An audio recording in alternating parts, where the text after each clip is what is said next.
objective of our Bhagavad Gita course today is that we will not require any Sanskrit language here. While we are going through this curriculum, we will not need any sort of Sanskrit knowledge. Sometimes people think that they will not be able to understand because they do not know Bhagavad Gita, they do not know Sanskrit, they have never studied in their lifetime, so how will they understand Bhagavad Gita?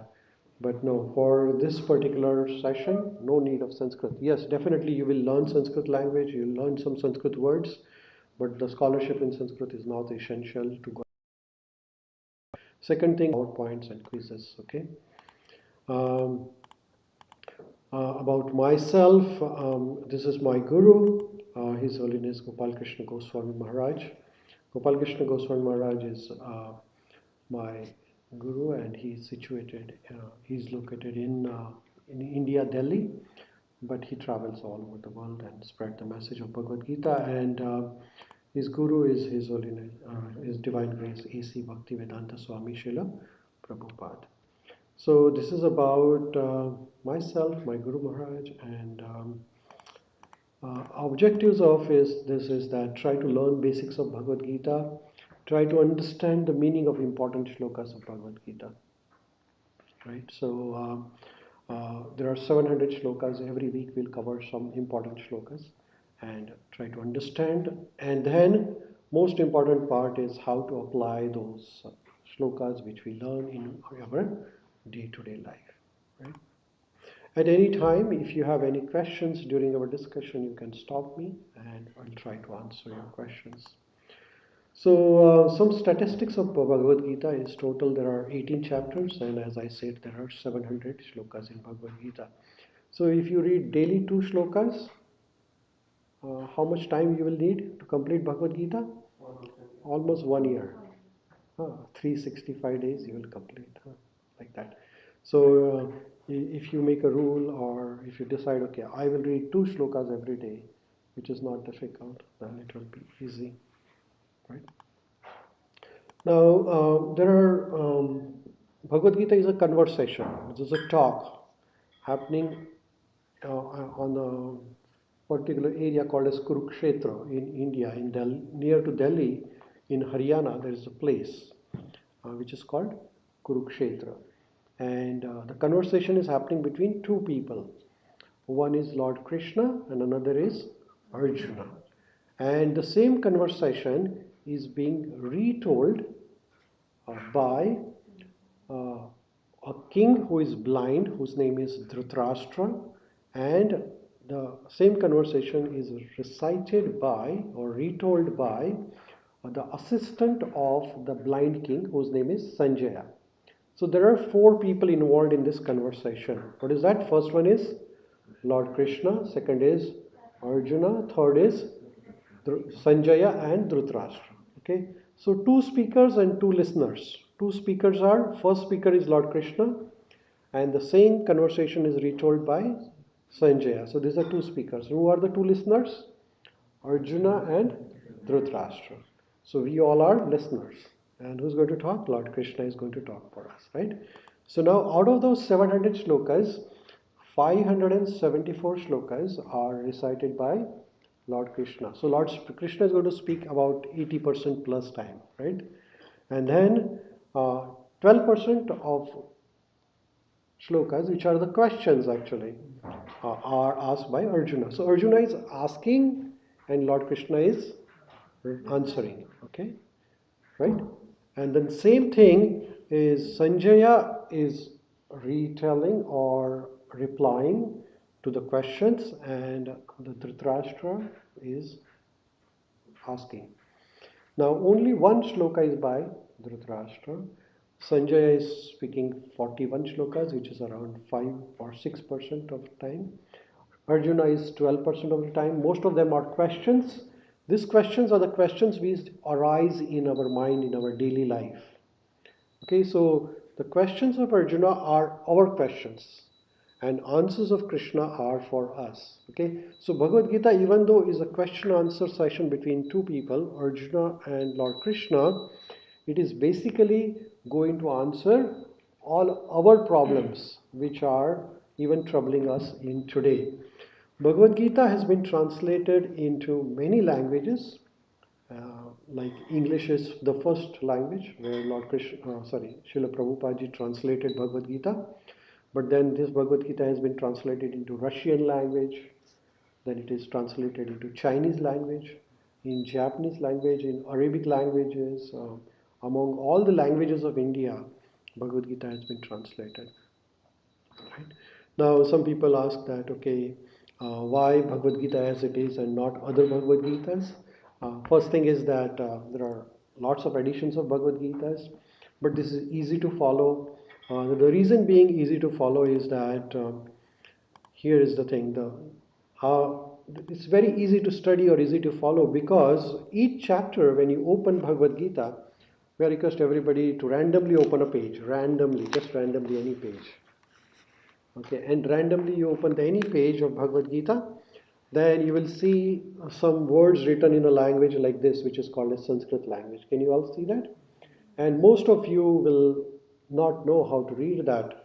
So what Srila Prabhupada ji has done is that he has transliterated that same Sanskrit into English type of lettering. So now you can pronounce Sanskrit language, because you know the English, right? So here, as you can see on the screen, the first is the Sanskrit and then transliteration into English language. And then what Srila Prabhupada has done is word by word translation. So he has taken each word and translated into English language, right? And then he has done a translation and then he has put a purport, means meaning of the entire verse. So this makes it like a thorough study book. If you really want to study, then you want to know what is written, how can I understand each word, and what is the meaning of the word. And then sometimes even after knowing the translation, it might become difficult for us to fathom the depth of it. So then Prabhupada ji has done a translation of it. And there's a professor at Georgetown University in America. He says here, Professor Shaligram Shukla, he says, however, many interpretations of Bhagavad Gita, works of individuals from different walks of life are available, but hardly any subscribe to the purpose of the original speaker. So this is very important. We want to get the same benefit what Arjuna got out of it. We want to be as confident as Arjuna was. We want to be as determined as Arjuna was. We want to be as successful as Arjuna was. And that is what we are going to get. So imagine yourself in the shoes of Arjuna. And then you will get the same benefit if you go through this entire structure of the Bhagavad Gita. Okay? And we'll try to make sure that we get the message of Bhagavad Gita, what Arjuna got, right? Now, little history of Bhagavad Gita. Bhagavad Gita is part of a conversation happening in a very big episode which is called as Mahabharata. Have you ever heard of Mahabharata? Okay, so Mahabharata is a great historical epic, and this Mahabharata is the history. Maha means great, Bharat means the India. So this history of India is about 5,000 years ago. We are going back in time, where there was a confrontation between the two sides. One side is Pandavas, another side is Kauravas, and this led into a battle. And Mahabharata was then transformed into a written format by an author. His name is Vedvyas. Okay, so Mahabharata has total 100,000 shlokas. How many?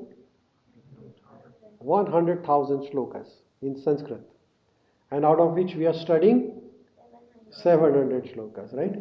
So in Mahabharata there is a part which is called Bhishma Parva, and in chapter number 25 through 42 this Bhagavad Gita is there. Okay, so this is just a brief background, and as I said, Vedvyas ji is the main author. I just want to let you know the history. Vedvyas ji composed many Vedic literatures like Vedas. Have you heard about Vedas? Huh? There are 4 Vedas: Rigved, Samved, Atharvaved, Yajurved, and this has millions of shlokas, millions of shlokas. And then from those Vedas, then Vedvyaji formed Upanishads, Puranas, then Mahabharata, which has Bhagavad Gita, then he composed Srimad Bhagavatam. So he is a great historic personality who has composed so many Vedic literature. So coming back to Bhagavad Gita, as I said, Bhagavad Gita has total 18 chapters, and if you divide all those chapters, then this is the summary of all the 18 chapters. First 6 chapters we will study about Karma Yoga. Second section, 6 chapters, which is chapter number 7 to 12, we will study Bhakti Yoga. And third 6 chapters, which is chapter number 13 to 18, we will study Gnani Yoga. Right? So, what is common among all? Yoga. Right? It is you can see on the screen. Right? Yoga is common. What is the word yoga means? Okay, let's start with like this. Okay. Okay. Our, our Advik, please tell what do you understand by yoga? It's a kind of exercise. Exercise. Very good. Next one. So yoga is, if I would say, how you put the things in a way. Okay. Yoga. Okay, yoga, which means how to put the things together. Okay, how about you? I would say mindfulness. Mindfulness. Very good. How about you? I'm not really sure, but I think it's something that you do with your mind and body to help your energy flow through to become more conscious. So, mind, body, and energy. How about Gaurav? Kind of technique which helps a person to reboost Techniques to energy. connect or boost. Okay. So I think yoga is a set of actions that we do in our life that helps our consciousness reach higher levels. Okay, very nice. Set of actions, yes. Yoga means he said similarly as Asana, you say exercise. Okay, perfect. How about you? I'm not sure, but I believe I'm sorry, one more. he said the yoga. Uh-huh. Yoga not means exercise. It's a kind of Putting something together. Putting something together. Yeah. Okay, that's very good. Very good. Yeah, putting things together. Yes. I'm not sure, but I think yoga is something that makes us to concentrate and connect to a inner peace or Very nice. something. Yes. Concentrate, connect, inner peace. Nice. Yes. How about you? Yeah, I'm not sure about that, but it's kind of exercise that can heal your body and soul. Yes. Exercise, he said, and healing body, soul, which everybody come together. Very good. How about you, Pranav? Yoga is something like meditation, Uh-huh.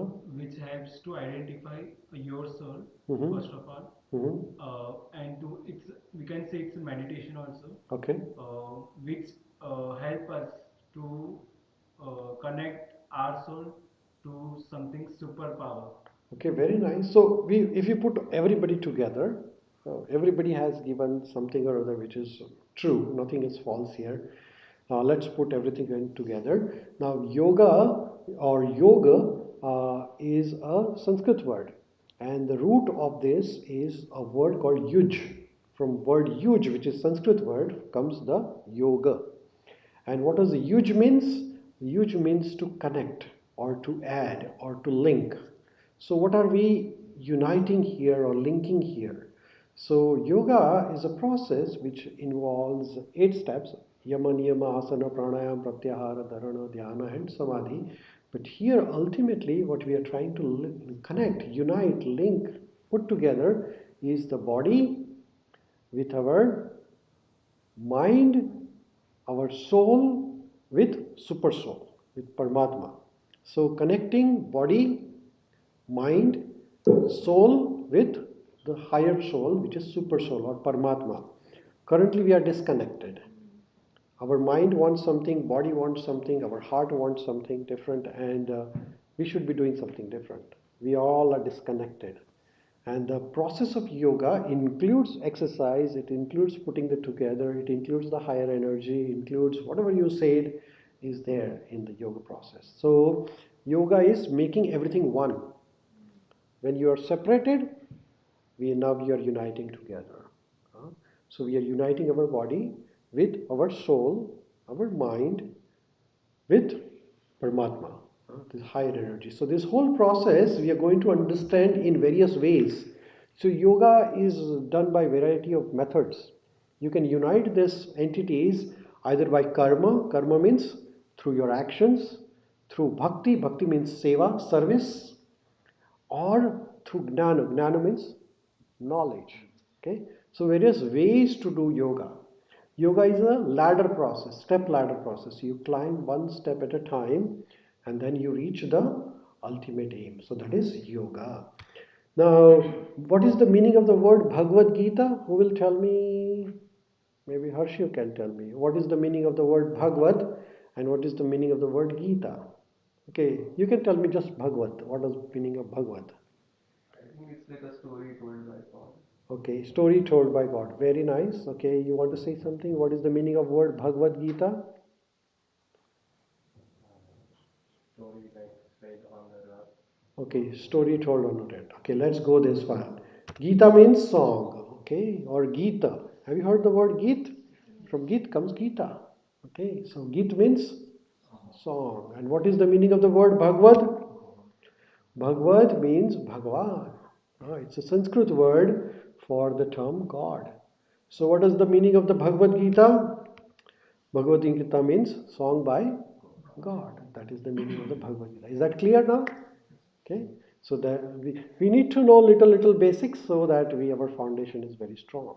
And then so we talked about the history of Bhagavad Gita, the contents of Bhagavad Gita, why Bhagavad Gita as it is, Mahabharata little bit about meaning of the word yoga, which we are going to study, and meaning of the word Bhagavad Gita. So your concepts are clear, no more confusion. Is there any confusion as of now? Does it help? Yes, it will help, right? Okay, so various personalities have studied Bhagavad Gita. This is one personality, his name is Mahatma Gandhi, right? You know Gandhi? Both of you know Gandhi? Okay, maybe I can request Alex to read this loudly for benefit of all of us. Can you please? Can I? Yeah? When disappointment stares me in the face and all alone I see not one ray of light, I go back to the Bhagavad Gita. I find a verse here and a verse there, and I immediately begin to smile in the midst of overwhelming tragedies. Very nice. So Gandhi was a freedom fighter. He was fighting with a big emperor, a big empire, British government. He used to face challenges every single day. And when you face a challenges, you need a strength to fight them. So Gandhi says that when there is a time when there is no hope, ray of hope on the horizon, what does he do? He find a verse from Bhagavad Gita and starts reading. And he says that there is a big darkness, overwhelming sorrow, and immediately he begins to smile because he finds the answer. Further, Gandhi writes in the continuity with this is that those who meditate on Gita every day will derive fresh meaning and joy from it every single day. Bhagavad Gita is really enlightening book. Now this is about Gandhi, but this is another author. His name is Henry David Thoreau. Anybody has heard about him? Very famous personality. Maybe can I ask Aditya to read loudly for benefit of all of us? Yeah. In the morning I bath my intellect in the stupendous and Cosmogonal, philosophy of the Bhagavad Gita, in comparison with which our modern world and its literature seems puny and trivial. So puny means very tiny, insignificant. Trivial means also of no significance. So he says that whatever the knowledge he reads from Bhagavad Gita every single day, in comparison with which our modern literature is insignificant. Okay, everybody knows this person, Albert Einstein. Maybe Harshiv can read this loudly for us. When I read the Bhagavad Gita and reflect about how God created this universe, everything else seems so superfluous. So Einstein also appreciates the. So Bhagavad Gita has a main five concepts explaining in Bhagavad Gita. One of the concept explained is the nature. So the creation is very nicely explained in the Gnana Yoga section of the Bhagavad Gita. So Bhagavad Gita has five concepts. What we are going to learn is first is the concept of soul, Atma. spirit. Second is karma. Karma or karma. People also pronounce it as karma or karma. So that is second concept you're going to learn. Third is we're going to learn about the time. Time is very important for all of us. So Atma, Karma, time. Fourth is Prakriti, and fifth is Ishvaraha, the Creator. So we're going to learn about these five things among this Bhagavad Gita. So before we begin, chapter 1 of Bhagavad Gita is the setting the scene. And as I said that Bhagavad Gita is a part of Mahabharata. And about 5,000 years ago, this conflict happened between the two armies. One is Kaurava and another is Pandavas. Pandavas are the righteous side. Kaurava is from the side of irrighteousness or irreligion side. Some or other, this Kauravas, they cheated, they took over the kingdom, and they tried to diffuse the situation by some sort of a compromise, but didn't work out. Lord Krishna himself went there and tried to avoid the war, but then the war was inevitable, looks like, because on the other side, they were not ready to compromise upon.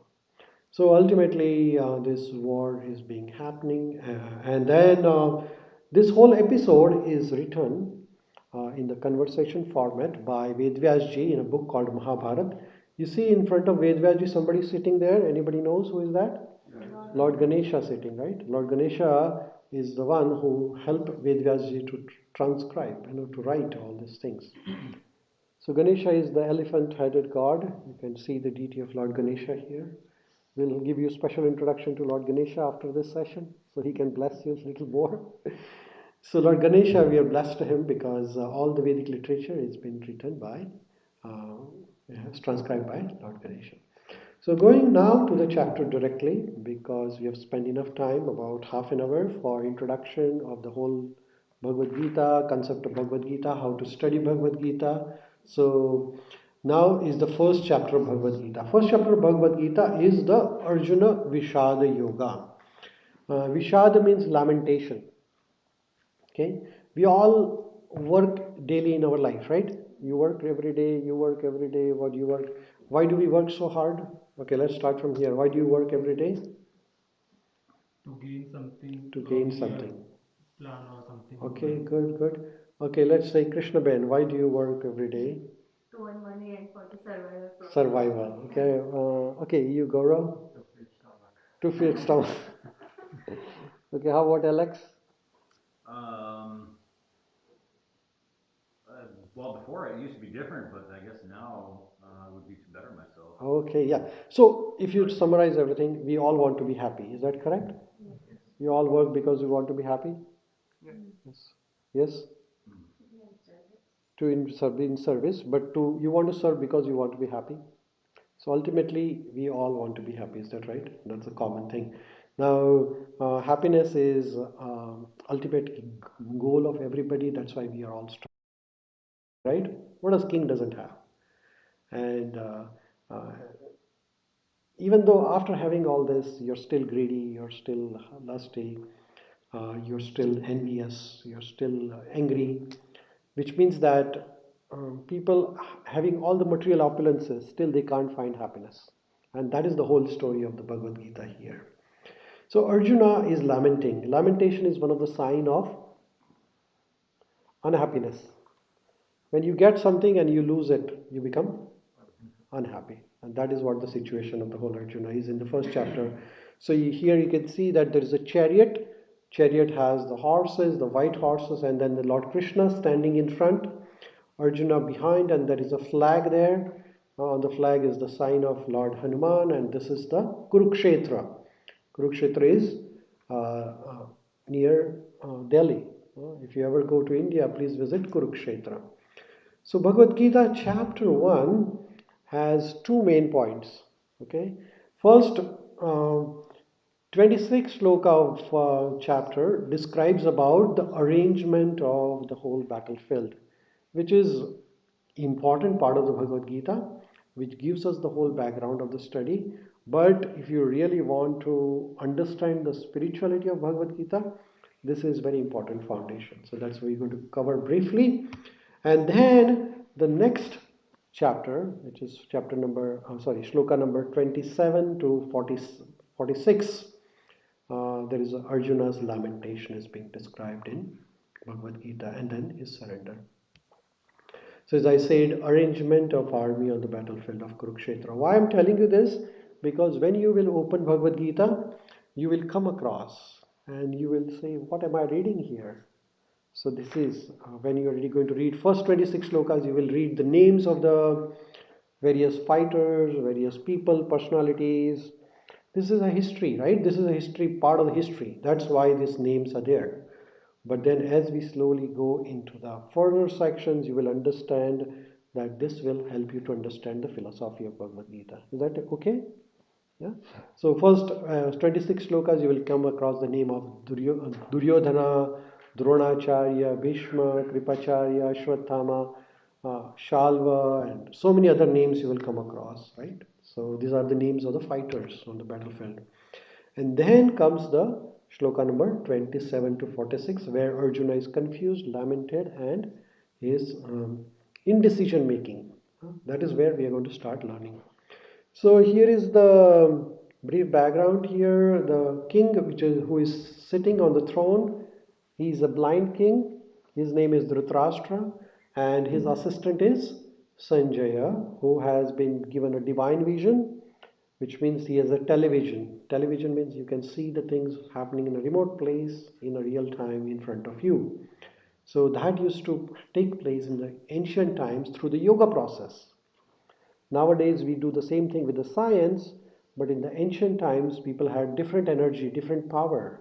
So they could do those without use of science. That is called Divya Drashti. Divya Drashti means you have a vision and you can see the things without being there. Right? So that yogis had a power. So Sanjaya has that power, and this is the first sloka of Bhagavad Gita, where the blind king Dhritarashtra is asking. You can repeat after me. Dhritarashtra Uvacha Dharma Kshetre Kurukshetre Samaveta Yayutsavaha Mamaka Pandavaschaiva Kima Akurvata Sanjaya. So when you recite this shloka, you can recite in a particular meter, a particular scale. So this is how when you will recite like this. Dharma kshetre kuru kshetre samaveta yutsava mamaka pandavaschaiva kima kurvata sanjaya. Like that, okay? So let's do it one more time together.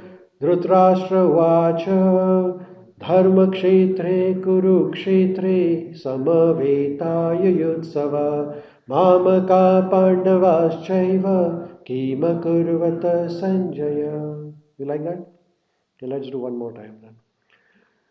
Dhritarashtra Vacha Dharma Kshetre Kurukshetre Samavetaya Yutsava Mamaka Pandavaschaiva Kima Kurvata Sanjaya.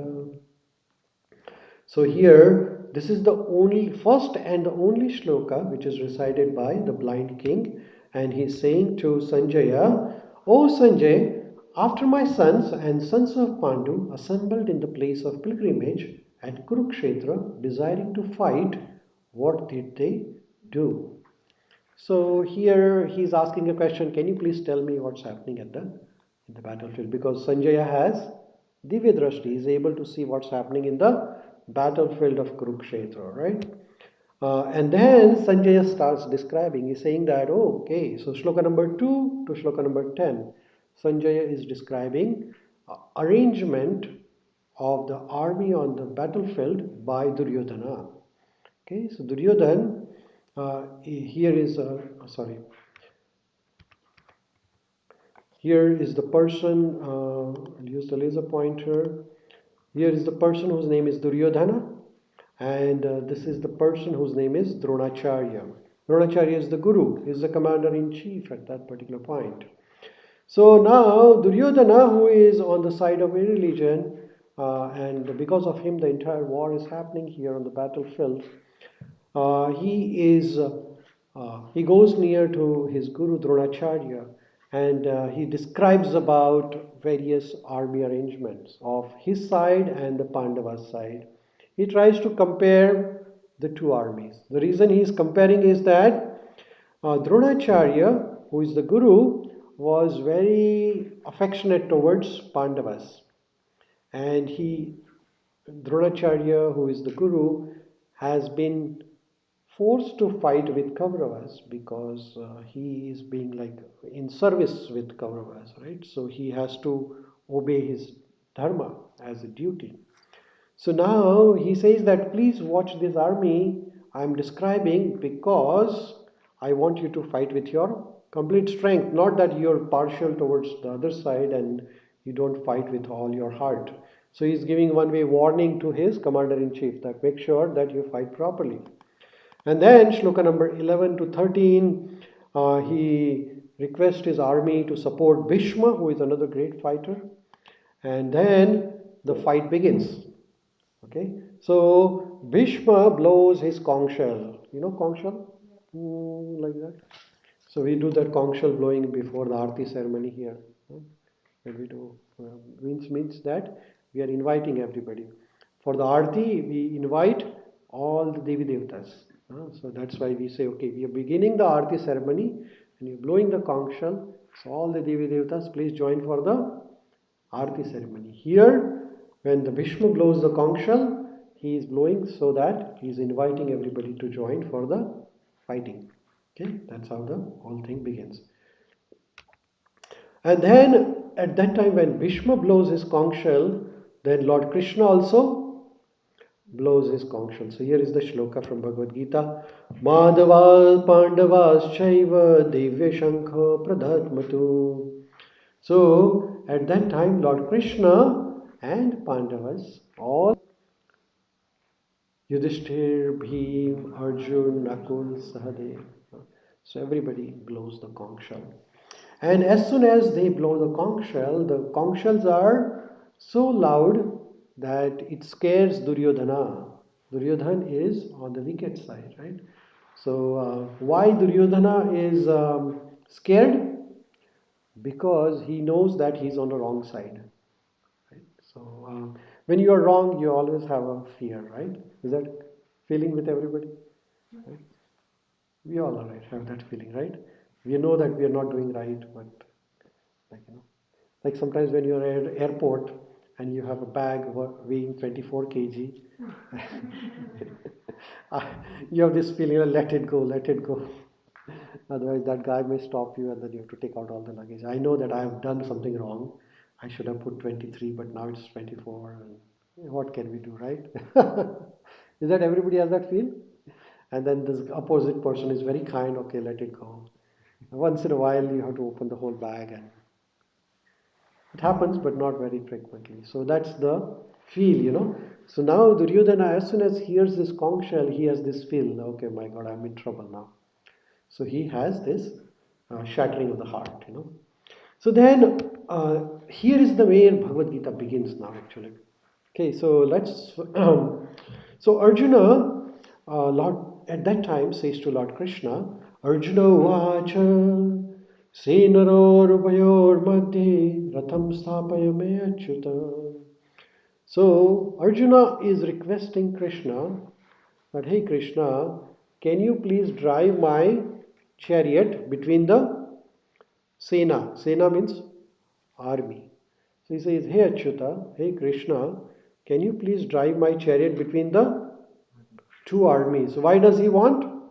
Because he wants to see the entire arrangement before the battle is begin, so that he can figure out exactly what's happening.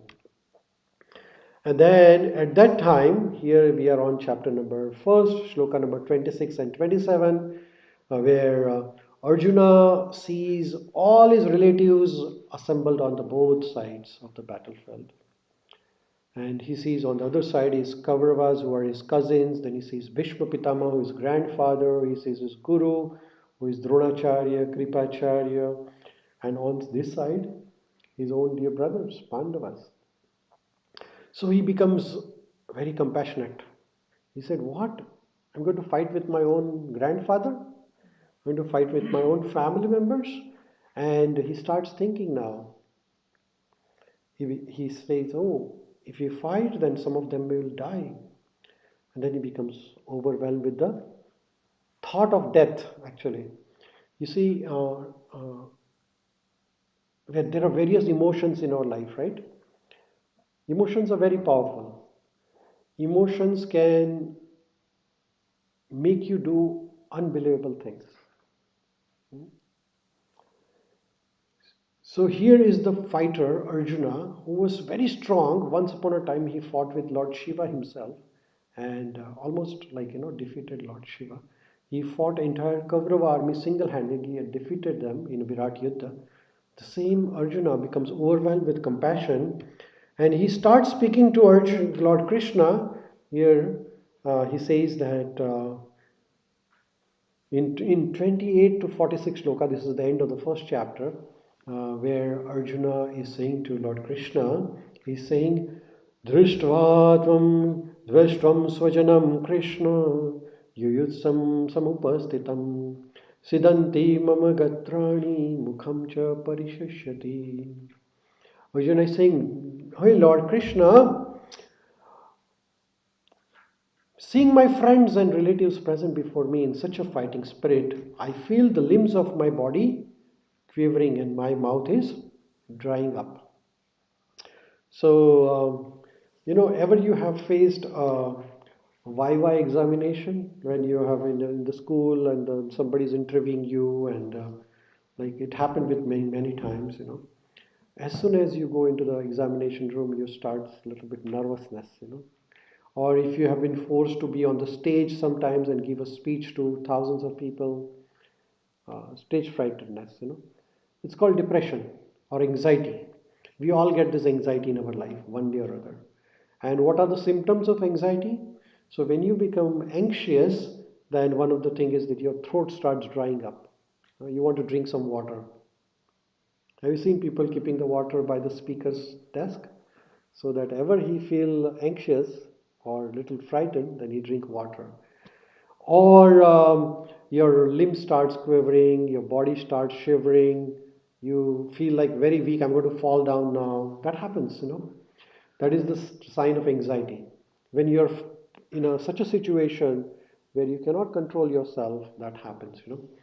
So he says, my limbs are drying, my limbs are quivering, my mouth is drying up. And he says to Lord Krishna, my whole body is trembling now, Krishna. My hair is standing on end. My Gandiva bow is slipping from my hand and my skin is burning. So why Gandiva bow is slipping? Because he's sweating. When you are depressed, when you are anxious, when you are nervous, the body starts sweating, which is called parasympathetic discharge. Your heart starts beating very fast.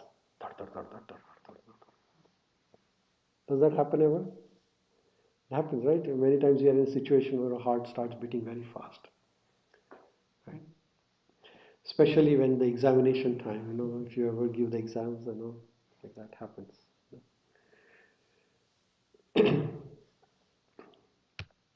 And then Arjuna further says, I'm now unable to stand here any longer. I am forgetting myself, Krishna, and my mind is reeling. I see only causes of misfortune, O Keshava.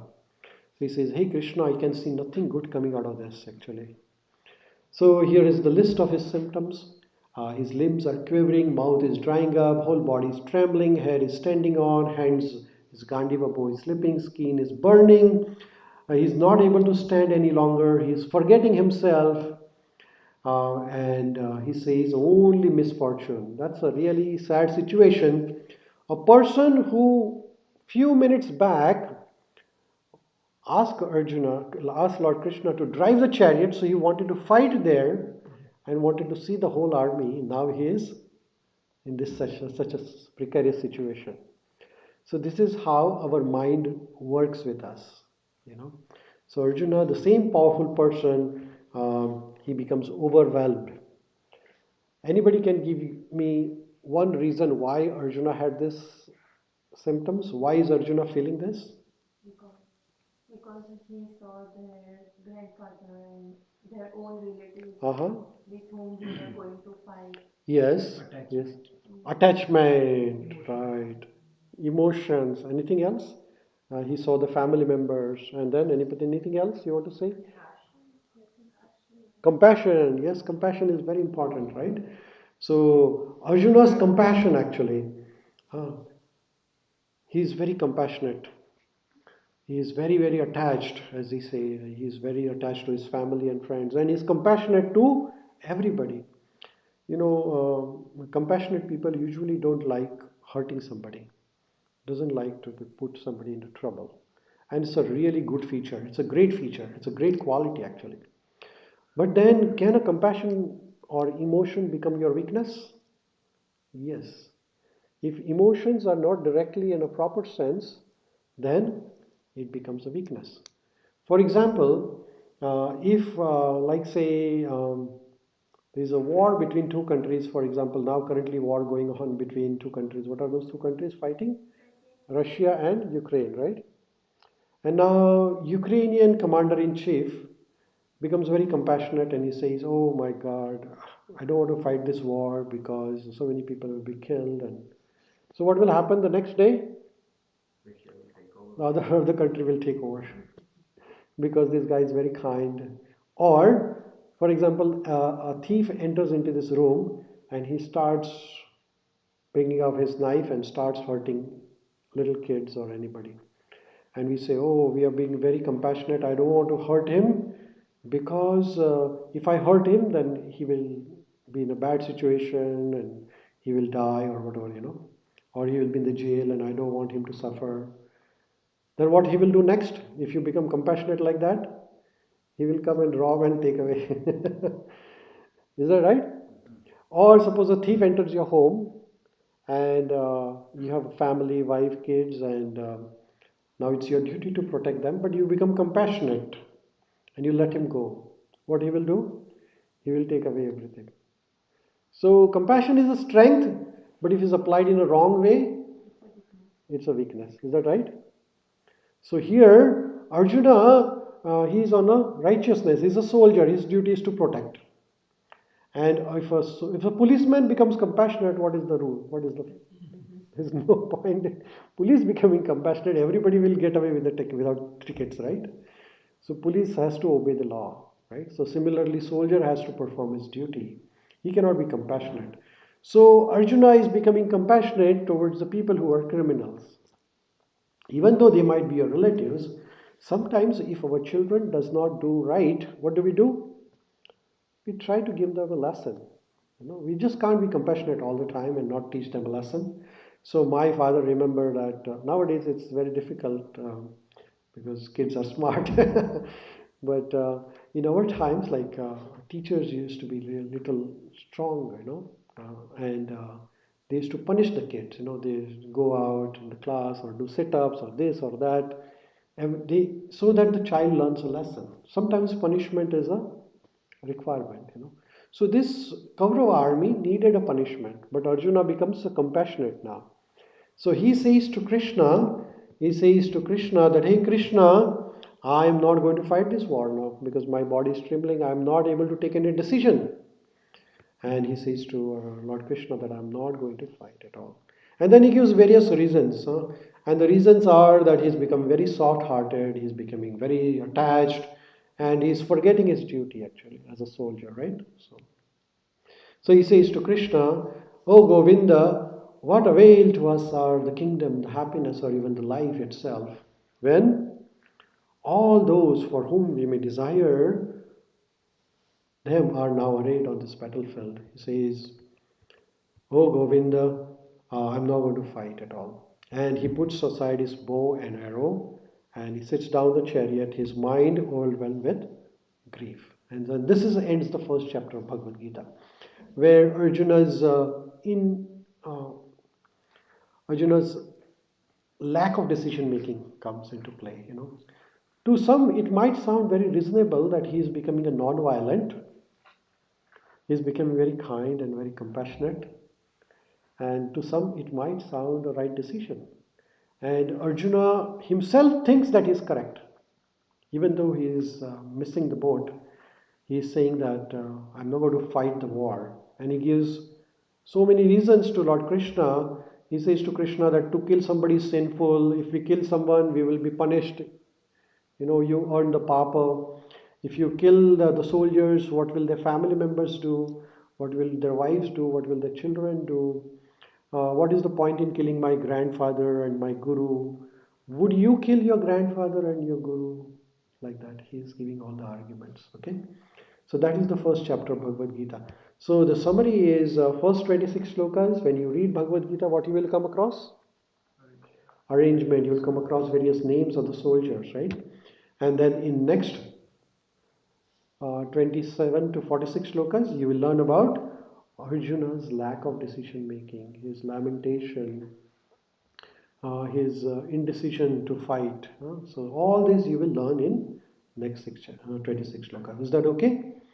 So that's the first chapter of Bhagavad Gita. Everybody clear with the first chapter? Yeah? Any questions? No? Okay, so then we'll do little quiz. Is that okay? And then you can answer the questions so that we understand that first chapter is good to go. Is that okay? Yeah? Are you getting benefited out of this quick summary?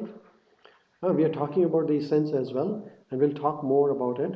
But what is the one practical lesson you learn from this chapter? Okay, let's start with Audrey.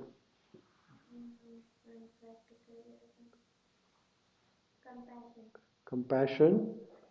You want to elaborate a little bit more on that lesson? Whenever you are in a situation when you see your relatives or like people you already know in front of you and you see that something bad is going to happen, obviously the compassion thing. Compassion. Okay, anybody wants to elaborate or build up on the topic of compassion? What is the take-home message from this? Don't let compassion take over your attitude. Correct, correct. Compassion, when it is misdirected, can lead to the wrong decisions. So emotions are very powerful in our life, but the emotions, when they are misdirected, then they can lead to wrong decision making. So you forget your duty. Arjuna, as a soldier, his duty is to protect. But now he is becoming compassionate in a wrong situation.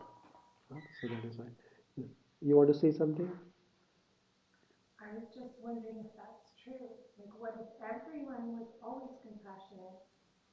Like, what if the leaders of Russia and Ukraine just both were? Like, if we I'm all sorry? were, if we all came into being always compassionate, all of humanity. Uh-huh. So compassion is a very good quality of a devotee or yogi or a bhakta. Only thing is that we have to be, our emotions, we have to channelize them in the right direction.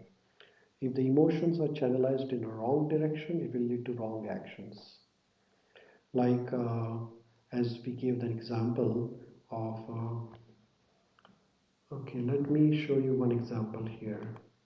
With a picture, I think picture is a word of thousand. Okay, here it is. Okay, let's do this example.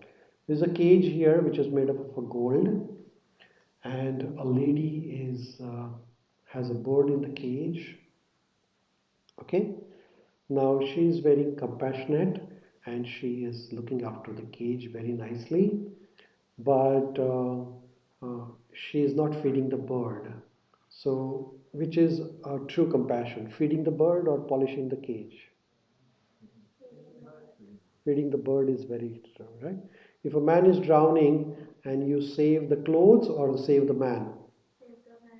Save the man, right? Similarly, the compassion towards the wrong things. You see, the compassion has to be towards the right direction, right? So we want the betterment of the person. Your compassion should have a better outcome for that particular person. If you have a compassion for the body, but not the compassion for the soul, then that is a wrong compassion.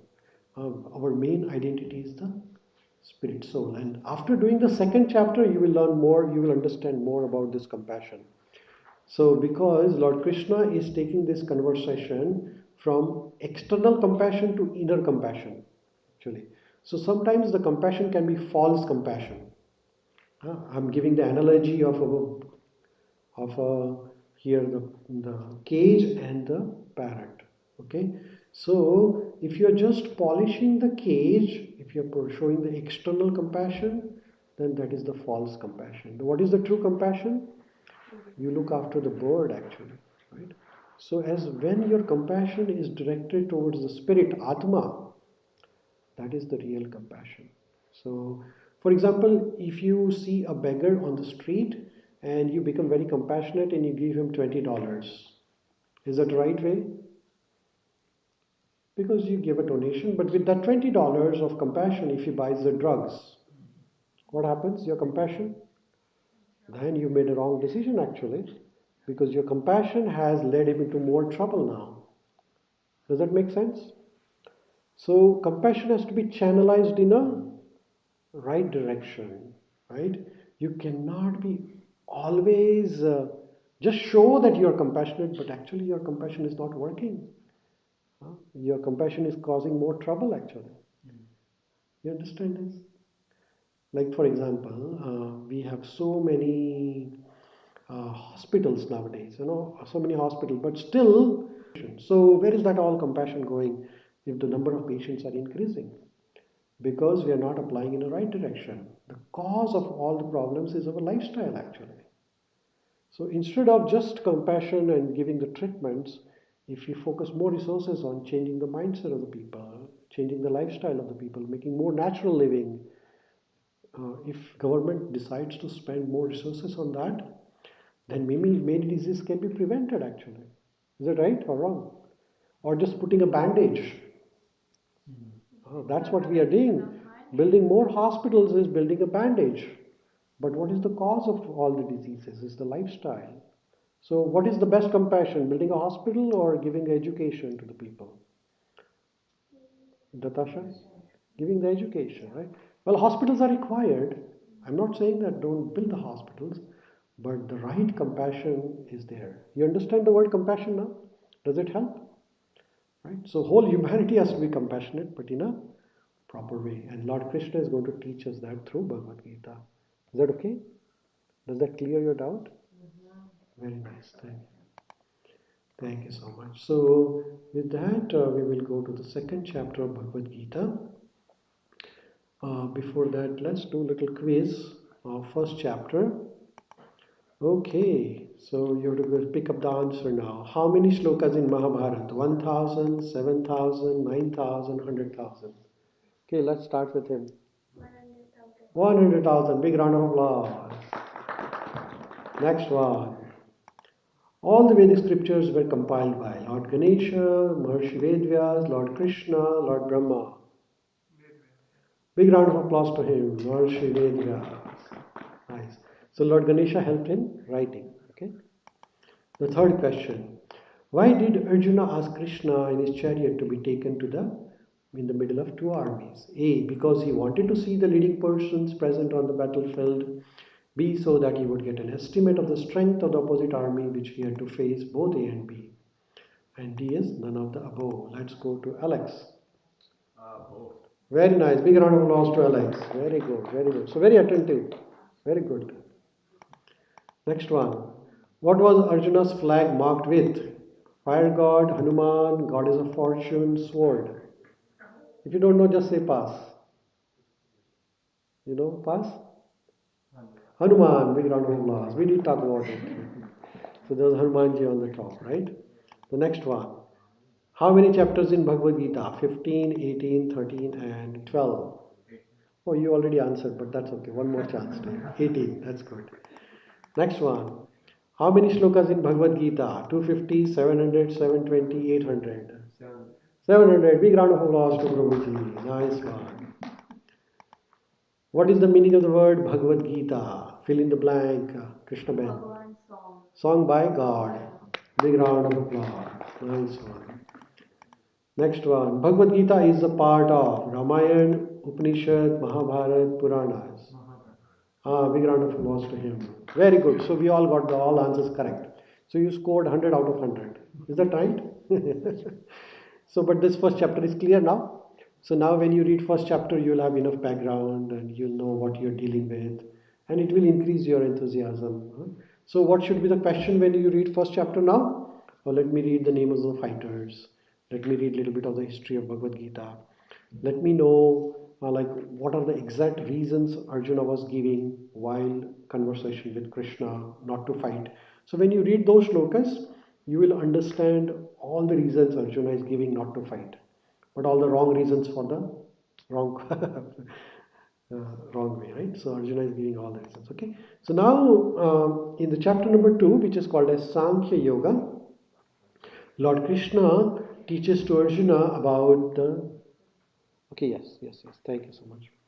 Science of self-realization. He is telling now to Arjuna about Sankhya Yoga and Buddhi Yoga. So now Lord Krishna starts giving proper instructions to Arjuna because Arjuna is in confusion. He has no knowledge. You fail in your decision making when you don't have knowledge. And Arjuna failed in decision making because he had no knowledge what he is dealing with. He is taking his decisions based on little knowledge, superficial knowledge. He has just material knowledge. No knowledge about what compassion is, what is right compassion, what is wrong compassion. He has no. He's just thinking about compassion, like Natasha was thinking, right? So we all think like that. Huh? We all just think about dharma, karma, but we don't know real karma is, what is the purpose of karma, how should we do the karma. We just know the words, but we don't know the purpose of those words, right? So like that. So Arjuna had the understanding of karuna, compassion, kindness, but he was not knowing that. So Lord Krishna is start building the foundation. So building of all the yoga or self-realization process is called as Sankhya Yoga. This is the basic foundation. And then Lord Krishna teaches him about Buddhi Yoga. Based upon the Sankhya Yoga, he starts teaching about Buddhi Yoga or Karma Yoga, which continues in 3rd, 4th, 5th and 6th chapter. So today we are going to learn about Sankhya Yoga and then continuation to Karma Yoga. Okay. So Lord Krishna says to Arjuna, Arjuna is telling to Lord Krishna,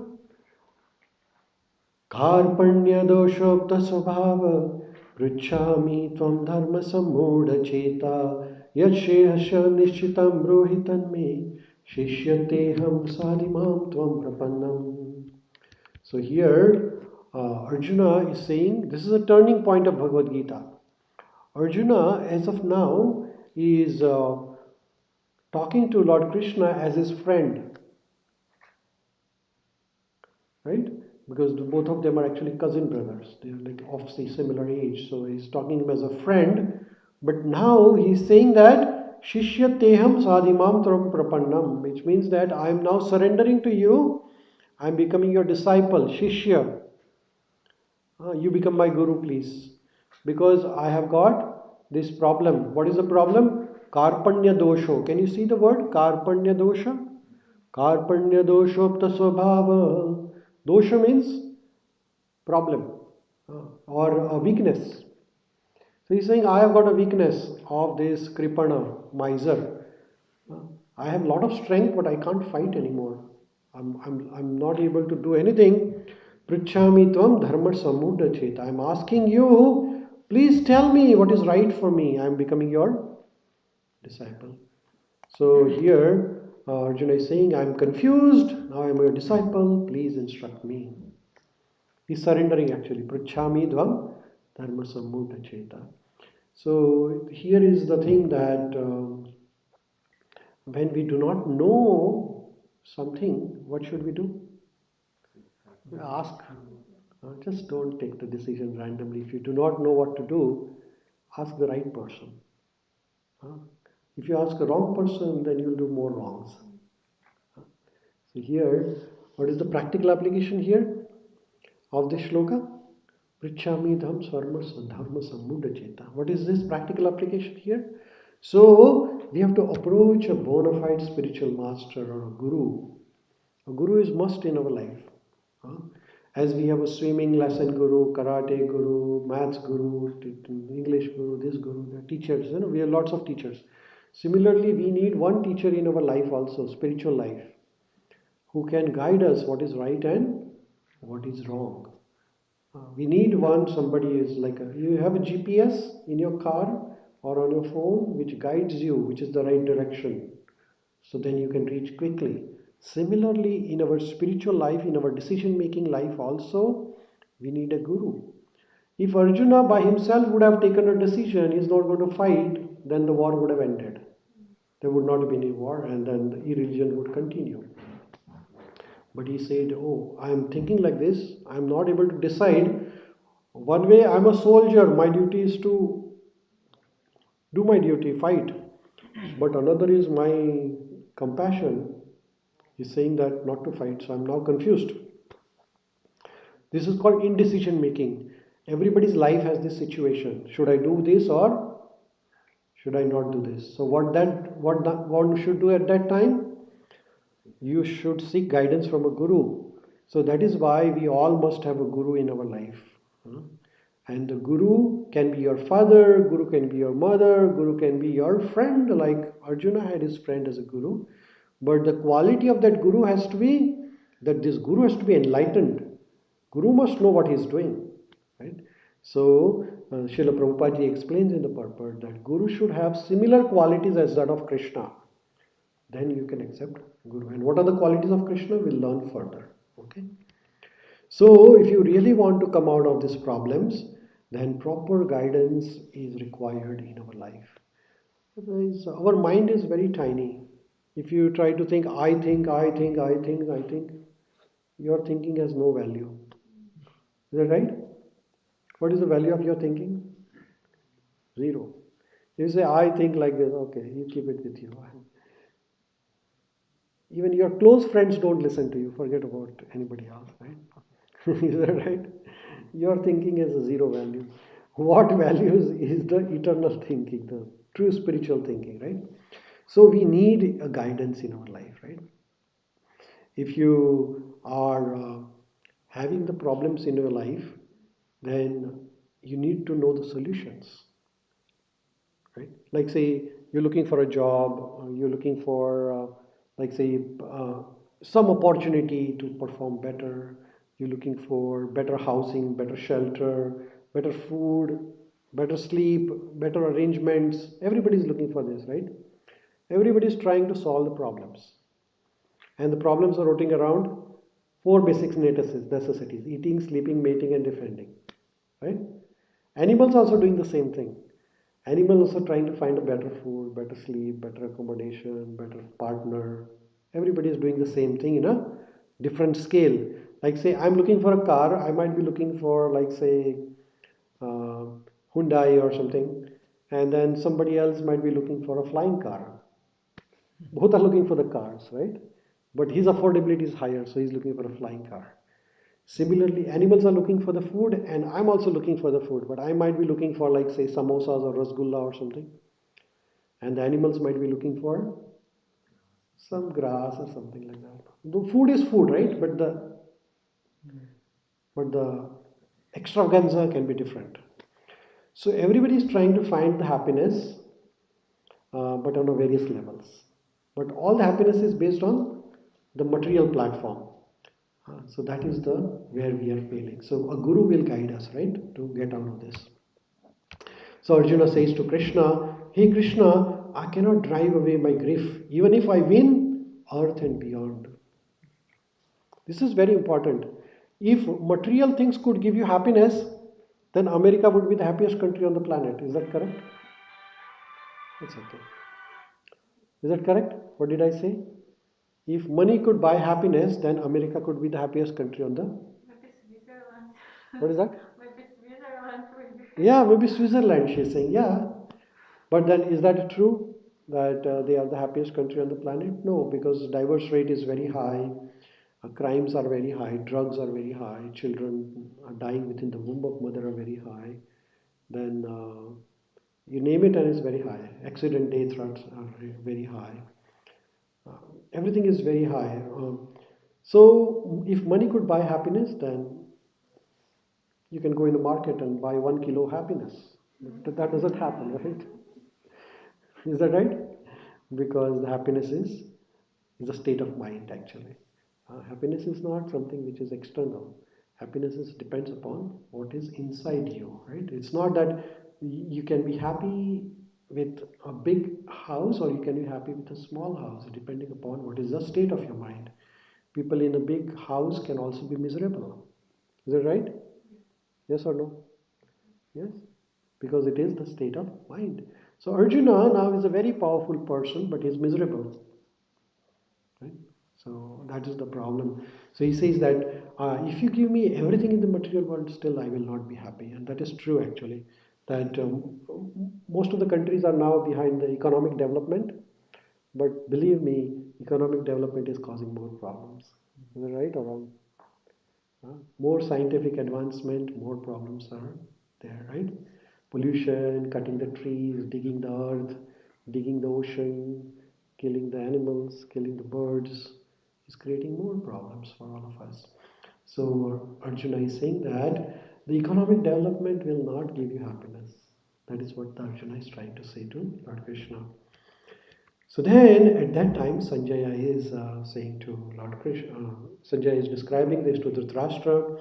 Eva mukta rishikesham gudakesham parantapah na yotsati iti govindam uktva tushnim babuvaha.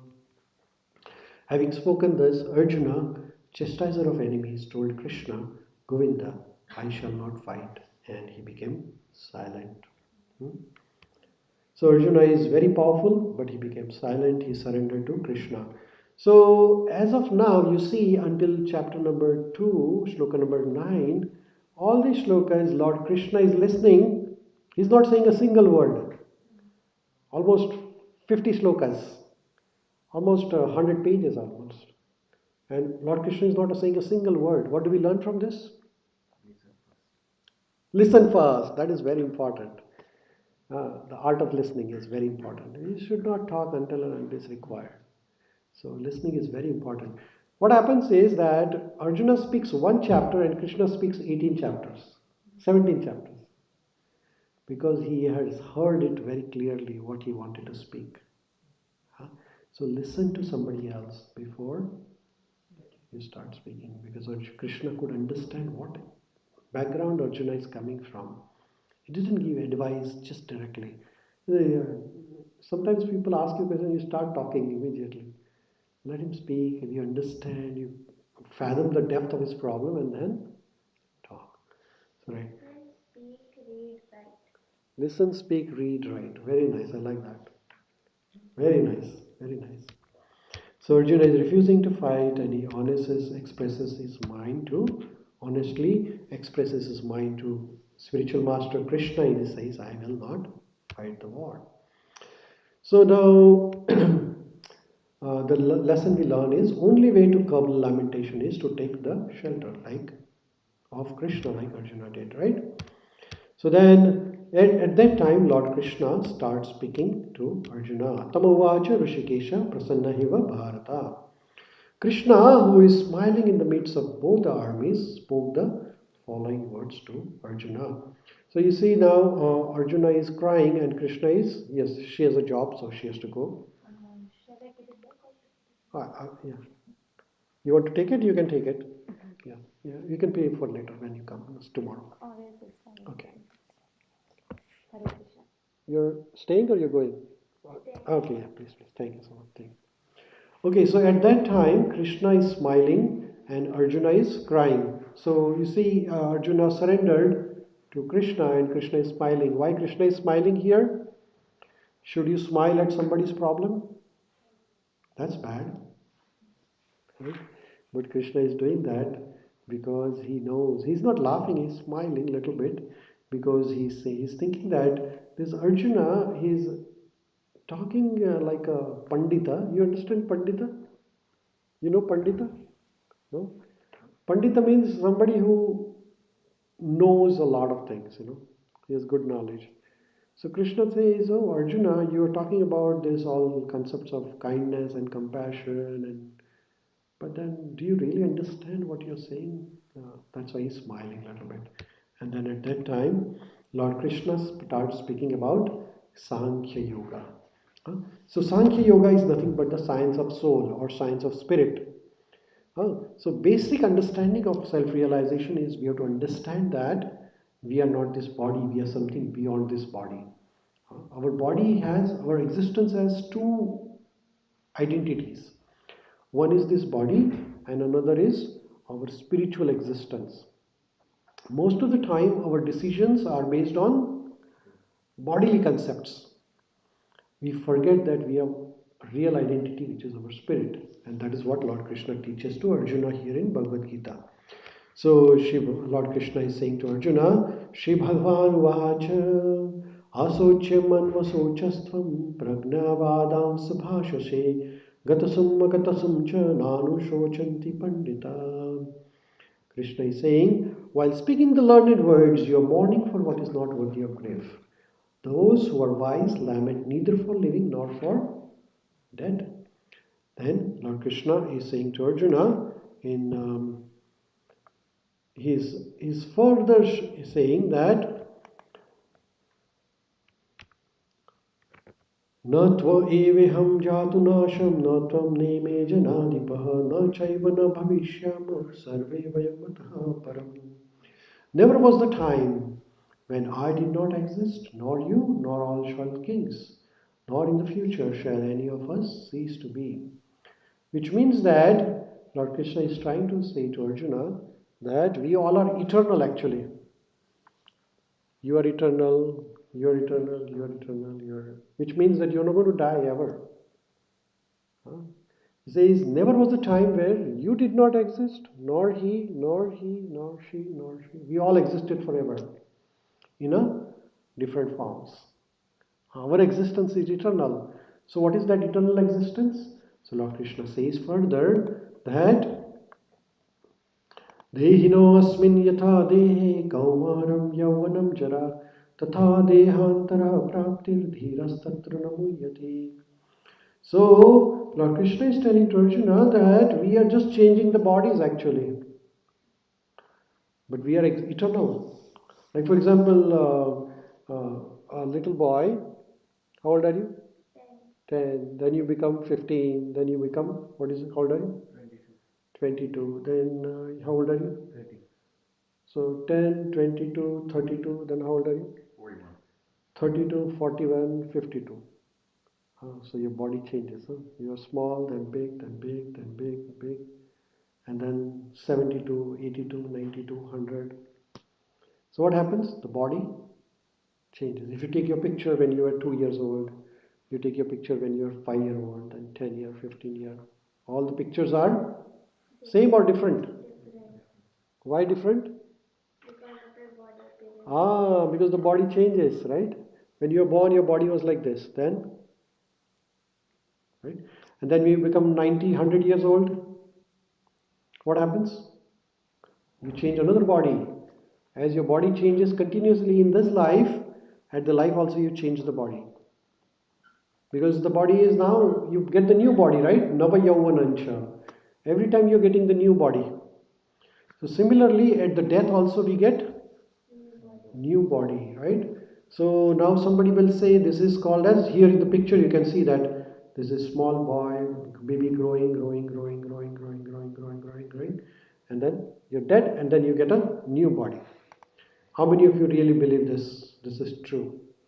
How many of you believe? You believe it's true? You believe it? You believe it or no? I do. Yeah. How about you, Natasha? Everybody believes? Then I don't have to explain anything further. Okay. So some people don't believe that this is true actually, because they think that this is a mythology, reincarnation. Do you remember your past life? No, we don't remember our past life. But is there any past life? Yes, that is true. So how can we understand this concept now?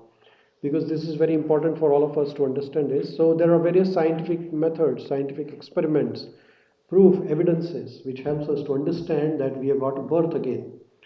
So one of the evidence is here, this person, his name is Dr. Michael Sebum and Dr. Raymond Moody. And there are many other authors, these are two only.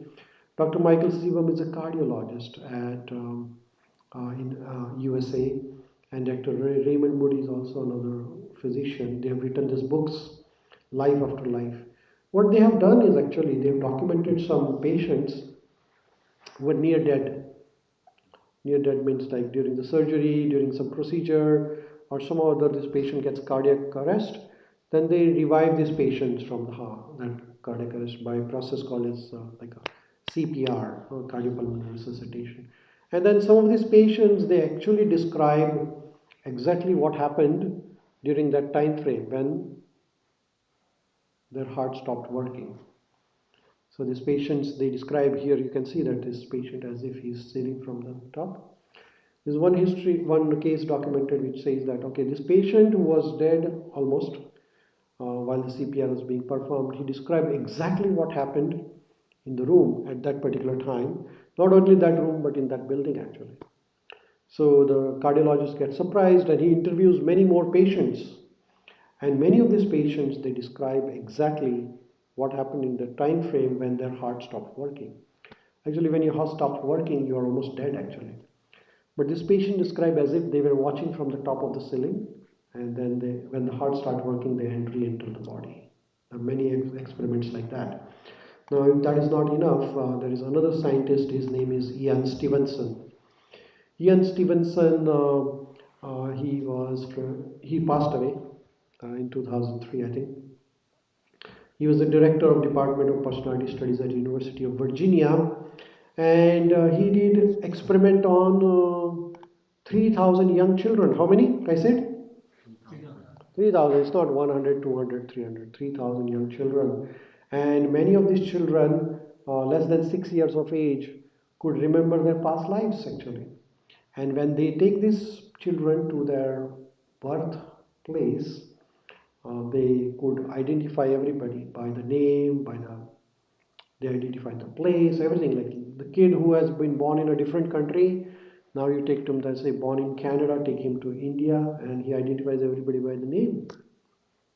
That's a strange thing. And he identifies the baby is able to identify the people also, and then the place also. So there are many more experiments like that, evidences like that. There is one video here I wanted to show you. I hope it works. If not, then I don't think it's working.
Okay, so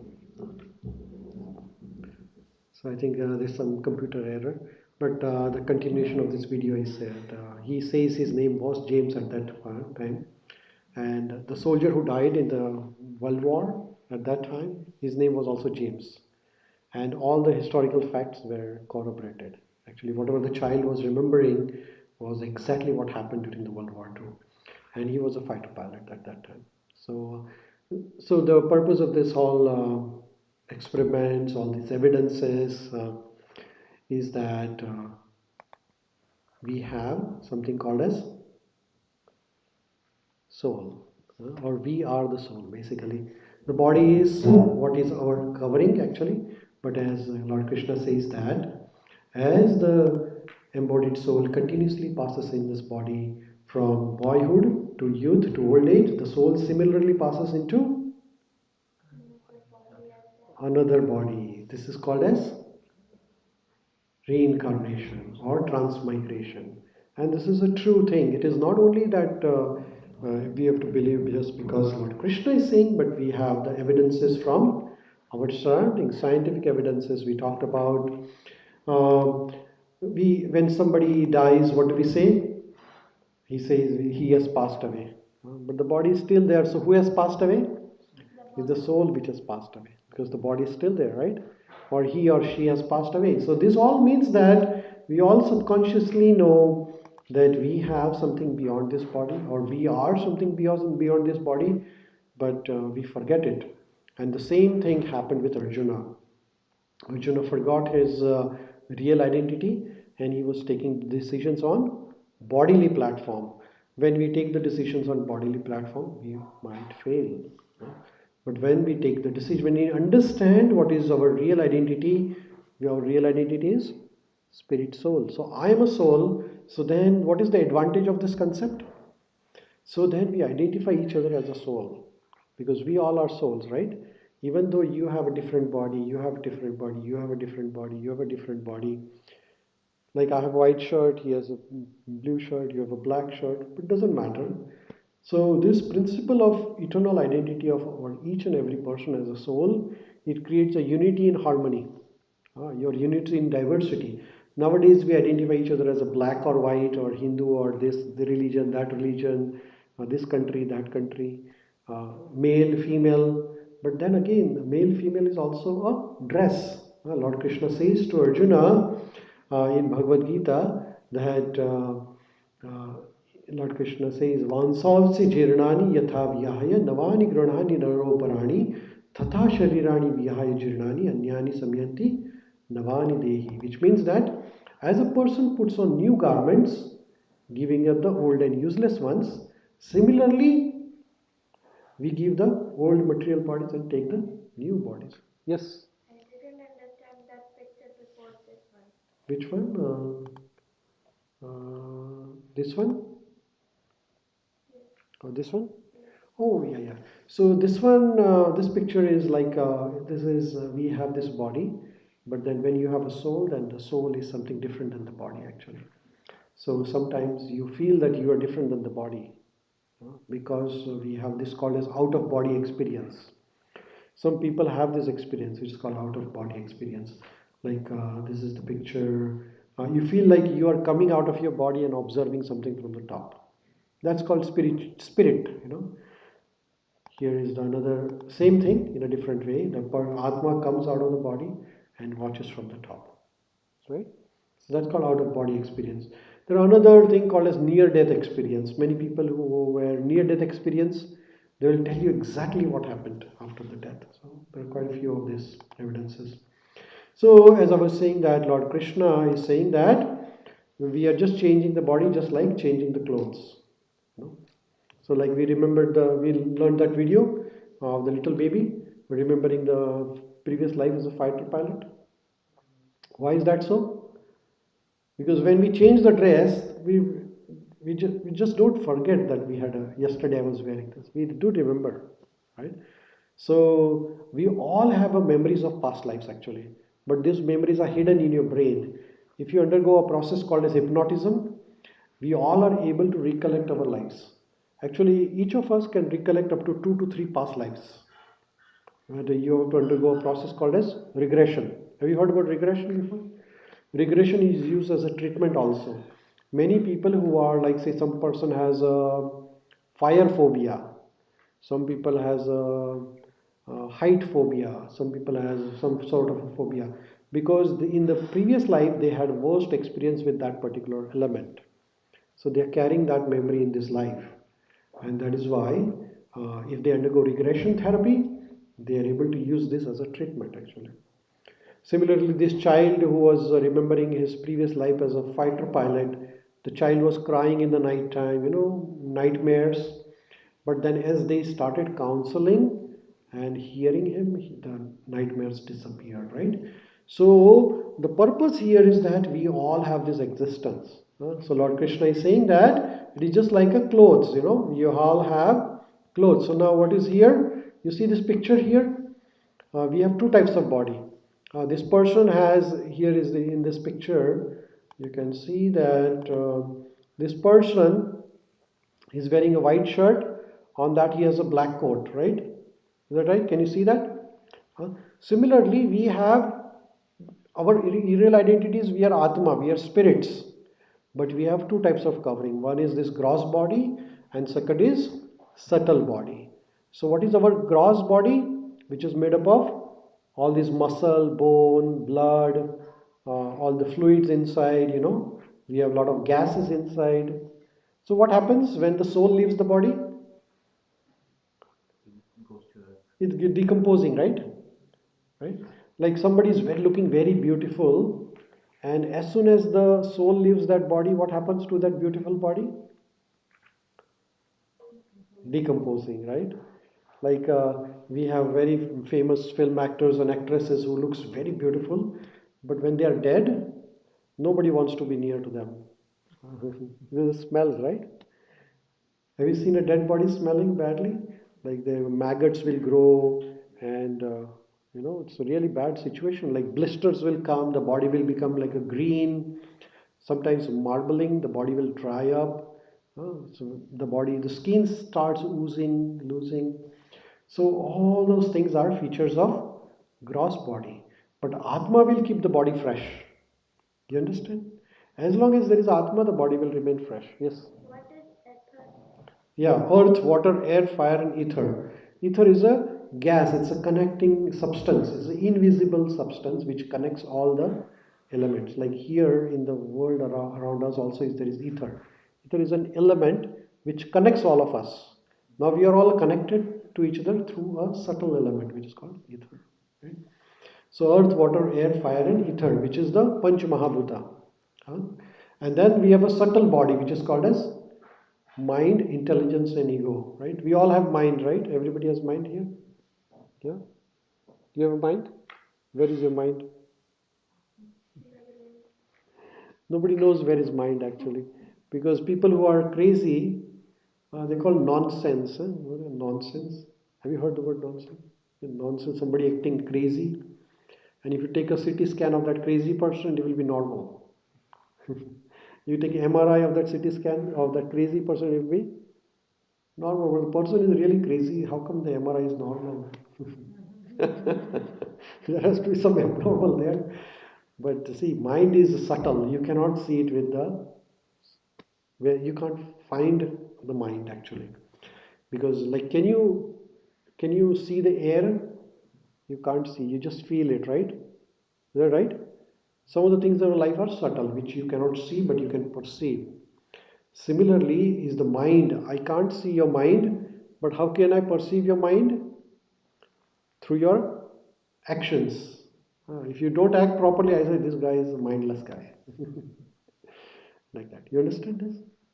So, mind and then intelligence is also a subtle element. And we all have a ego, right? What is ego? Ego means me. I should get this, I should get that. So we all have this subtle elements, right? So mind, intelligence, and ego. And you can compare this with this chariot actually. So suppose this chariot is your body. Okay? And then this body has various senses, right? So these are five senses, are the five horses. What are the senses we have? Eyes, nose, ears, tongue, belly, genitals, like that. Huh? These are senses. Then these horses are controlled by. How do you control the horse? With reins, right? So how do you control the eyes, nose, ears, belly, tongue? Through mind. So mind controls the senses. Okay? And then who is controlling the mind? Who is controlling the reins? A driver, right? So that is intelligence. Okay? And who is sitting there at the back is the soul, the passenger. Okay? So in this body, soul is the passenger, and then this body has various parts, right? It has a driver, it has a passenger, it has all the various, like say nowadays everybody uses car, right? So car has various parts, and then there is a driver and then there is a passenger in the car, right? Now the car needs separate food. What type of food car needs? Fuel, gas, right? Or we have electric car, the electric fuel. And then what does the fuel driver needs? Food. Can you give the gas to the driver? What will happen? The driver will go crazy. Right? Similarly, our body has various types of requirements. Our senses needs different food, our mind needs different food, and our passenger also needs a different food, who is Atma. You understand this? Or no? So your tongue needs food, like say your tongue needs pizza. Right? And then if you gave the same food to the mind says, I don't need the food of pizza. I need something different. As we give the analogy that the food for the car is gas and the food for the driver is pizza. You can't feed the pizza to the car and the gas to the driver. It won't work. Similarly, our driver is the intelligence and the reins are the mind. So mind and intelligence needs different control, different satisfaction. The senses needs different satisfaction, and then the passenger needs different. Right? Everybody has different likes and dislikes. Is that right? What I like, you may not like it. What you like, I may not like it. So we have to have everything in a proper. So what we are trying to do is we are trying to be happy by feeding the horses. Well, horses needs the grass. I don't need the grass, right? So we are trying to be happy by the external means through the senses, but the requirements of intelligence and soul are different. You understand this or no? Yes or no? That does make a sense? Does it make a sense? So the practical application of this knowledge of Bhagavad Gita, second chapter Sankhya Yoga, is that we have our own requirement as a soul, but we have forgotten that requirement. And we are trying to chase the requirements of the body. Well, of course, eating, sleeping, mating are required, defending, but that is not what I need as a soul. As a spirit, I need something different. Right? So that is the conclusion of the Sankhya Yoga, is that we have to be understanding that, okay, we have the identity beyond the soul. Okay, we'll pause here, we'll continue with this when we meet next time. It is 1 o'clock now and we have lunch also ready. So anybody has any questions before I end this? Alex? No, I don't. Yeah, how about you, Natasha? No, thank you for sharing. Okay, you have any questions? You have any I questions? do one, but I Yes, don't go know. ahead. It's like the soul transfer, like human to human, or like does it matter? Ah, very nice. So that's another question which because of lack of time, I was thinking of discussing next time. But our soul transmigrates to 8,400,000 different type of species. Shuraishi Laksha Yoni. So you can wear like say shirt, you can wear t-shirt, you can wear you can go shirtless also sometimes, right? So you can wear any shirt what you want. Similarly, you can have a human body, you can have animal body, insect body, reptile body, tree body, And all these bodies you get according to your karmas. And we're going to talk about it in the coming next few chapters. Okay? So the karmas are very solid foundation on which the soul transmigrates to another level. And we'll talk as we progress in the karma. Right? So that's a very good question. You have any question? Are you sure? How about you, Pranav? Yeah? How about you? Mataji? Okay, so I have a question for all of you then. So, what is the take home message for you from chapter number 1 and chapter number 2? Pranav. From chapter number 1, we can conclude that we don't need any compassion for something, uh, like we should not get attached to any person or anything, because it will hurt anyone. Okay, let me reframe. So, you are saying is that the compassion, if it is misdirected or in a wrongly applied, can Yeah, lead to. so my own bad things or bad that will destroy me only. So I have to control them. You have to control your emotions, or. Yes. So somewhat like that. Okay. So, let me rephrase. So, you are saying is that attachments are your weakness, you can say. Yes.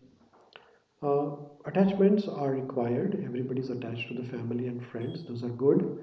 But then we have to be very, very reasonable while doing that. Okay. So Arjuna was attached, but at the same time it was interfering in his work also, in his duty also, right? So that has to be. Suppose I'm attached to my family and decide I won't leave the house. It doesn't work, right? Shri Shri Gaur Nitai की जय, श्री श्री सीताराम लक्ष्मण हनुमान जी की जय, श्री श्री राधा ब्रजवत्सल की जय, श्री जगन्नाथ बलदेव सुभद्रा जी की जय, श्री प्रभुपाद की जय. Okay, and second chapter, what is the message? That our soul is subtle. When we die, we leave our soul, we leave our body, and we get transferred from one body to another. And so our body is a medium in between. Very nice. So there is no happiness. Uh, that we should not get happy. Generally, we get happy when someone is born. So it's not happiness or sadness like thing. Ah, it's just a continuation. Yeah. That's good thing. Yes. What is your take-home message from lesson 1 and lesson 2? Be compassionate. The compassion should be in a right direction. Haha, yes. Can you explain that right direction a little bit? Right direction, you said about not leaving a home, can be a wrong decision. I think. Yeah, for like healthy living and healthy life, for fulfilling our dreams and all that, we need to leave our home. So Okay. compassion works in that way. Okay, chapter number 2, what is your take-home message? Chapter number 2, the soul migrates from one body to another body. It doesn't only exist in that ourselves. Okay, so we are spirit soul and we transmigrate. Okay, your take-home message? Take home message from the chapter 1 will be for me, take decision based on facts, not emotions. Okay. And for the second chapter, try to accumulate good karma for the well-being of our next life. Okay, very good. How about your take-home message? So my takeaway for chapter 1 will be don't let compassion come in the way of the rightful duties. Very good. And for the second chapter, it will be that it's necessary to feed your soul, Very the good. body, and soul never dies. Very nice, very nice. Yes, Prabhuji. Yeah, so chapter 1 like taught me that control your feelings basically and stick to the brightness of the duty. Don't just uh, be pass away with emotions or those. And chapter 2 tells me that soul is kind of an internal thing, so try to feed more things with the subtle things, mind intelligence to the soul inside. instead of like giving more importance to the outer body. Correct. Everybody has a different food, right? Yes, that's good. Natasha, chapter 1. Great compassion. And if you have questions, you can seek guidance Very good. to help you. And then we are eternal. We are all eternal. Very nice. Alex? Compassion, to direct it in the right way. To listen before speaking, to make sure that you understand what is coming at you or what's going on Yes. before speaking, and that we are eternal. And We are eternal. We need a whole lot of different food than just feeding our mouth. That's very good. I like that. Really, that's good. That's good. Mataji? In addition to everything what was said already, so it's like it's very easy from chapter 1. It's very easy to start in our mind, in our views, in our conception of the misconception. Actually. Yes. So it's like from chapter 1 and also from chapter 2 that we should seek guidance, as Natasha said, and they should actually surrender because Krishna was silent before Arjuna actually said, I don't know what to do, guys. Yes, very nice. Yeah. Very nice. In chapter 1, I learned that wrong compassion leads to weakness, and with weakness, anyone can defeat you. And if you go with the right compassion, no one can defeat you. And then chapter 2? And chapter 2, every soul changes, the soul changes like from birth to childhood, then to youth, then to adulthood, and then to old age, and then death, and then it restarts again. And you should understand, to understand something, you should first listen, then speak. So I learned this, so I heard this story before about a child who cannot speak, read or write. So first he listened, then he started speaking, and then he started reading, and then he started to write. Very nice. Big round of applause. Thank you so much. Thank you so much. So I'm really happy that all of you got something out of this chapter number 1 and chapter number 2. So the homework for you, all of us, is that next time when we come, each of us are going to make 2 minutes short presentation. Short presentation, I said short, means 2 minutes, less than 2 minutes on chapter number 1 and chapter number 2 of Bhagavad Gita. You're going to write down on a piece of paper, and then you're going to present your understanding about all the shlokas which we haven't discussed yet. Right? So I will give you 2 minutes of each. So is that okay? Homework? Right? You're going to write down what you understand from chapter number 1, chapter number 2, and then you're going to present here for 2 minutes. Everybody of us. We'll all listen, and we'll go to the chapter number 3 of Bhagavad Gita. Is that okay? We will not be here next Saturday. Okay. Just because it's homework? I'm just kidding. I'll take that 2 minutes. I'll come back. Okay, no problem. Yeah. No problem. So you can present it when you come back on the third week, and we'll try to record it for you. So when you can come back, you can see it. I'll send you a link. But thank you so much. We have prasadam for all of you, so please take prasadam. Okay. Thank you, Hare Krishna. So next Saturday, what time? Can we keep this? Yes, you can keep it. Yes. Next Saturday, what time? 11 o'clock. So we'll meet you here, same time, same place. Is that okay? Thank you so much. And if any of your friends are interested, please bring them. Okay? That's no problem. Hare Krishna.